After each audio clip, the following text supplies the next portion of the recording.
بسم اللہ الرحمن الرحیم۔ السلام علیکم ناظرین، میں ہوں عام شاعری۔ ناظرین، موجودہ حکومت یعنی کہ چوری کے مینڈیٹ والی حکومت، فارم 47 والی حکومت نے 26ویں اور آئینی ترمیم منظور کر کے حکومتی اتحاد میں سخت اختلافات ہو گیا۔ پیپلز پارٹی نے نون لیگ سے شکوے کیے ہیں کہ آپ نے جو ہم سے کمٹمنٹ کی تھی وہ پوری نہیں کی، جبکہ کچھ لوگ اسے ٹوپی ڈرامہ قرار دے رہے ہیں۔ جبکہ کہا جا رہا ہے کہ مسلم لیگ نون کے 3 سینئر رہنماؤں نے نواز شریف سے رابطہ کر کے کہا کہ آپ کو اپنا کردار ادا کرنا چاہیے۔ اگر آپ نے مسلم لیگ نون کو یا سیاسی کیریئر کو ختم کر دیا ہے تو ہمیں بتا دیں، ہم اپنا کوئی راستہ اپنائیں۔ کیا مسلم لیگ نون کی بڑی لیڈرشپ اپنی قیادت سے بغاوت کر کے سیاست چھوڑ سکتی ہے؟ اس بارے میں سرگوشی ہیں۔ دوسری طرف سینئر صحافی تجزیہ کر رہے ہیں کہ موجودہ حکمرانوں کی اب ضرورت نہیں رہی فارم 47 بنانے والوں نے۔ وہ سمجھتے ہیں کہ موجودہ حکمران بوجھ ہے، کیونکہ انہیں جتنی بھی حمایت دی گئی وہ اداروں کے خلاف بغاوت ہو رہی ہے، اور کہا جا رہا ہے کہ شاید ضیاء الحق اور مشرف جیسا ریفرنڈم کرا کے موجودہ حکمرانوں سے بھی نجات پائی جا سکتی ہے، کیونکہ موجودہ حکمران عوامی حمایت نہ ہونے کی وجہ سے بالکل بے یار و مددگار ہو چکے ہیں۔ اور اسی لیے نواز شریف کی اپنی ہی سیاسی لیڈرشپ، جو ان کے 25-30 سال سے سیاسی رفقا کار تھے، انہوں نے نواز شریف سے پیغام دیا ہے کہ ہم ان حالات میں سیاست نہیں کر سکتے، اپنے حلقوں میں نہیں جا سکتے۔ پہلے مینڈیٹ چوری کرنے میں کیا، اگر اب دوسری طرف عدلیہ کو کمزور کیا گیا۔ جسٹس منصور علی شاہ اور اطہر منیلا کے ریزائن کے بعد مزید سپریم کورٹ اور ہائی کورٹ کے جج صاحبان نے مشاورت شروع کر دی ہے کہ اس طرح نہ تو عدلیہ کا احترام رہے گا، نہ ہی کالے کوٹ کا احترام رہے گا۔ جو آئینی عدالت بنائی گئی ہے، جس کا جسٹس امین الدین کو سربراہ بنایا گیا ہے، ان کے کریڈٹ میں صرف یہ ہے کہ انہوں نے الیکشن کمیشن کے ساتھ مل کر کے پی کے میں محسوس نشستیں جو پی ٹی آئی کا حق تھا وہ حکومت کو دیا تھا، اس کے نتیجے پر انہیں انعام کے طور پر آئینی عدالت کا سربراہ بنایا گیا ہے۔ کیا اس سلسلے میں منیر ملک، اعتزاز احسن، بابر اعوان، سلمان اکرم راجہ، ریٹائرڈ جسٹس شاہد عثمانی اور بعض 6 سے زیادہ ریٹائرڈ جج صاحبان، جن میں کچھ چیف جسٹس ہیں، انہوں نے بھی مشاورت کی ہے کہ اس طرح کی ترامیم ملک میں کالے کوٹ اور عدالتوں کے خاتمے کا باعث بنے گا، لہٰذا اس پر بہت جلد احتجاج کیا جانے کی امکانات ہیں۔ ناظرین، یہ بھی کہا جا رہا ہے کہ موجودہ حکومت کو گھر بھیجنے کے لیے ایک بہت بڑا الائنس بنایا جا رہا ہے۔ دوسری طرف وزیر اعلیٰ خیبر پختونخوا سہیل افریدی نے کہا کہ جرگے میں ہونے والے فیصلے پر اگر موجودہ حکمرانوں نے رکاوٹ ڈالی تو کے پی کے کی غیور عوام کے پی کے میں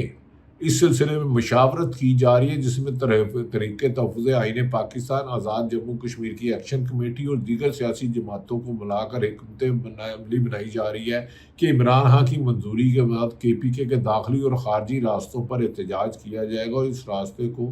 پورے ملک میں دوبارہ بھیجا جائے گا۔ ناظرین، اس سلسلے میں کہا جا رہا ہے کہ حکومتی اتحاد کے لیے خطرے کی گھنٹی بن گئی ہے، اور ایم کیو ایم بھی سخت ناراض ہے۔ وہ کہتی ہے کہ بلدیاتی، دوسری طرف ذمہ دار ذرائع کہہ رہے ہیں کہ اگلے آنے والے مہینے میں مزید 9 صوبے ملک میں بنانے کی حکمت عملی بنائی جا رہی ہے، جس پر نون لیگ پر کاری ضرب لگے گی، اور پیپلز پارٹی سے سندھ،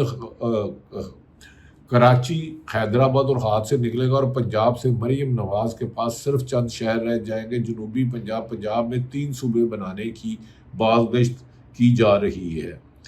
اور اس سلسلے میں وکلا برادری اور سول سوسائٹی موجودہ حکمرانوں کے خلاف سراپا احتجاج ہے۔ اپوزیشن جماعتیں یعنی کہ تحریک تحفظ آئین پاکستان اور ان کے اتحادی محمد زبیر، مصطفیٰ کھوکھر، اختر مینگل، محمود خان اچکزئی اور دیگر اتحادیوں نے 26ویں اور 27ویں آئینی ترمیم کے خلاف شدید رد عمل دیتے ہوئے یوم سیاہ اور مارچ کا اعلان کر دیا ہے۔ اپوزیشن اتحاد میں تحریک تحفظ آئین پاکستان نے 27 اور 26ویں ترمیم کو غیر آئینی، غیر قانونی اور آئین پر حملہ اور آرٹیکل 6 قرار دیا، اور اسے مسترد کرتے ہوئے اعلان کیا کہ اگلے جمعے کو ملک بھر میں یوم سیاہ منایا جائے گا، اور یہ تمام شہروں میں منایا جائے گا۔ اس میں اراکین اسمبلی، سینیٹر اور امیدوار جماعتوں کے تمام اپنے شہروں میں احتجاج کریں گے۔ انہوں نے کہا اگر اب 26 نومبر یہاں مریدکے میں گولی والا طریقہ چلایا گیا تو پھر یہ احتجاج پورے پاکستان میں۔ دوسری طرف اوورسیز پاکستانیوں نے بھی احتجاج کی لیے مشاورت شروع کر دی ہے۔ گزشتہ روز طریقے تفویض آئین پاکستان اور اپوزیشن لیڈر محمود حافظ کی صدارت میں ہونے والے اجلاس میں سلمان اکرم راجہ، بیرسٹر گوہر شاہد، خاقان عباسی، سابق وزیر اعظم اسد کیسر، علامہ راجہ، ناصر عباس، اختر مینگل اور دیگر قائدین نے شرکت کی۔ تحریک کے اجلاس کے بعد اعلامیے میں واضح طور پر کہا گیا یہ ترمیم آئین 1973 کے بنیادی آئین کے خلاف بغاوت ہے، آئین کے بنیادی ڈھانچے اور عدلیہ پر حملہ ہے اور انسانی حقوق پر حملہ۔ عدلیہ کو انتظامیہ کے متحد کرنے کی اس کوشش کو کسی بھی صورت قبول نہیں کیا جائے گا اور اس کے خلاف سیاسی اور قانونی جدوجہد کی جائے گی، جس کے نتیجے میں سپریم کورٹ کے اختیارات محدود ہو گیا۔ منیر ملک، سابق صدر سپریم کورٹ بار نے کہا تھا اب سپریم کورٹ کا جسٹس یحییٰ آفریدی ایک سیشن جج جتنے اختیارات ہوں گے۔ اعلامیے میں جسٹس منصور علی شاہ اور اطہر منیلا کے استعفے دینے پر ان کو خراج تحسین پیش کیا گیا۔ انہوں نے کہا یہی چراغ جلے گا تو روشنی ہوگی اور آئین کو اس کی اصل شکل میں بحال کرنے کے لیے جدوجہد کی جائے گی۔ ناظرین، وکلاء اور بعض جج صاحبان نے بھی مشاورت شروع کر دی ہے کہ اس بغیر ڈکٹیشن پہ فیصلہ دینے سے بہتر ہے کہ کالے کوٹ کی عزت کے لیے سڑکوں پر نکلا جائے۔ ناظرین، یہ بھی تحریک تفویض آئین اور پی ٹی آئی اور اپوزیشن جماعتوں نے اس عزم کا بھی اظہار کیا کہ غیر آئینی ترمیم کے خلاف جمہوری اور سیاسی جدوجہد جاری رکھی جائے گی، اس کے لیے کسی بھی قربانی سے دریغ نہیں کیا جائے گا۔ عمران خان پہلے ہی کہہ چکے ہیں کہ وہ غلامی کی بجائے موت کو ترجیح دیں گے اور موجودہ حکمران جو ملک دشمن پالیسیوں پہ عمل پیرا ہے اس کے خلاف ہر موقع پر تحریک چلائی جائے گی۔ اپوزیشن اتحاد نے خیبر پختونخوا امن جرگے کے اعلامیے کی مکمل حمایت کی اور کہا کہ خیبر پختونخوا میں 27ویں ترمیم کے خلاف قرارداد پیش کی گئی، اسے منوان عمل نہ کیا گیا تو پھر عوام ہر قسم کا سیاسی جدوجہد جاری رکھے گی۔ اگر ضیاء الحق کے کوڑے اور مشرف کے قید و بند کی صحبتیں برداشت کر سکتے ہیں تو موجودہ جمہوری ڈکٹیٹرشپ کو برداشت نہیں کیا جائے گا اور چوری کے مینڈیٹ والوں کو گھر بھیجا جائے گا۔ انہوں نے کہا کہ اس وقت ایک ہی حال ہے، ملک میں صاف شفاف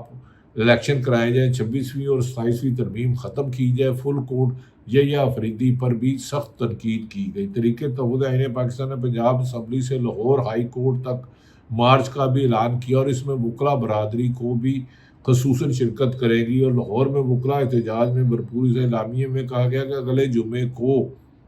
ملک بھر میں ہر شہر میں یوم سیاہ منایا جائے گا۔ اگر گولی چلائی گئی، لاٹھی چارج کیا گیا، شالنگ کی گئی، راستے بند کیے گئے، گھروں میں چھاپے مارے گئے، توڑ پھوڑ کیے گئے تو پھر حکومت اپنے انجام کو پہنچے گی۔ اعلامیے میں عمران خان اور ان کی اہلیہ بشرا بی بی اور ان کی بہنوں کے خلاف اور پی ٹی آئی کے خلاف انتقامی کارروائیوں پر ختم کرنے کا مطالبہ کیا۔ انہوں نے کہا کہ یہ جمہوری دشمنی بند کیا جائے۔ عمران خان، بشرا بی بی اور بلوچ یکجہتی کمیٹی کے رہنماؤں کی فوری رہائی کا مطالبہ بھی کیا گیا۔ انہوں نے کہا کہ بلوچستان آگے ہی محرومی ہے اور خیبر پختونخوا میں بھی حکومت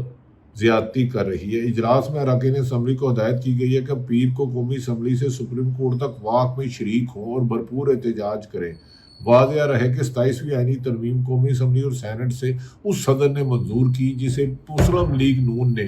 ان کو حراست میں آصف علی زرداری کی زبان کاٹنے کی کوشش کی تھی۔ آصف علی زرداری کے بارے میں موجودہ وزیر اعظم نے کہا تھا گلے میں پٹا ڈال کے گھسیٹیں گے اور سوئس بینک سے دولت لے جائیں گے، اور آصف علی زرداری نے انہیں ناسور کہا تھا۔ ناظرین، حکومتی اختلافات کا اپنا تو ڈرامہ بھی ہو سکتا ہے، لیکن جج صاحبان، وکلاء اور صحافی اور سول سوسائٹی اور پاکستان کی 80%